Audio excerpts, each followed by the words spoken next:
कर्तव्य किसका? राजा विक्रमादित्य बेताल को अपने कंधे पर लिए आगे बढ़ रहे थे।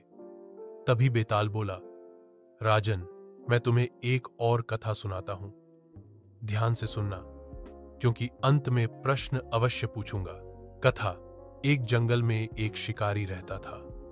वह रोज शिकार करके अपना जीवन यापन करता था। एक दिन उसने एक हिरण का पीछा किया और उसे अपने बाण से घायल कर दिया। हिरण मरते समय करुण स्वर में बोला, हे शिकारी, अब मैं बच नहीं सकता, पर मेरी पत्नी और छोटे छोटे बच्चे जंगल में अकेले हैं। मैं उनसे वादा करके आया था कि उन्हें सुरक्षित रखूंगा।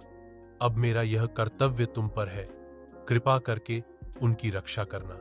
इतना कहकर हिरण ने प्राण त्याग दिए। शिकारी ने उसका शव देखा और फिर उसके घर तक गया। वहां उसने हिरणी और छोटे शावकों को देखा। वे पिता की प्रतीक्षा कर रहे थे। शिकारी के मन में द्वंद्व होने लगा। क्या मैं इन्हें मारकर अपना भोजन बनाऊं या उस मरते हुए हिरण की आखिरी इच्छा पूरी करूं? प्रश्न बेताल ने कहा, राजन, बताओ, अब उन छोटे बच्चों और हिरणी की रक्षा करने का कर्तव्य किसका है?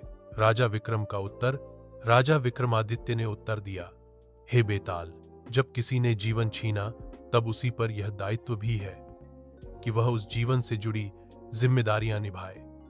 इसलिए हिरण की रक्षा का कर्तव्य उसी शिकारी का है। उसे अपने पाप का प्रायश्चित इसी प्रकार करना चाहिए। बेताल की प्रतिक्रिया। बेताल मुस्कुराया और बोला, राजन, तुम्हारा उत्तर सत्य है, पर तुम बोल उठे, इसीलिए मैं फिर उसी वृक्ष पर लौट रहा हूं। इतना कहकर बेताल उड़कर फिर पीपल के पेड़ पर जा लटका।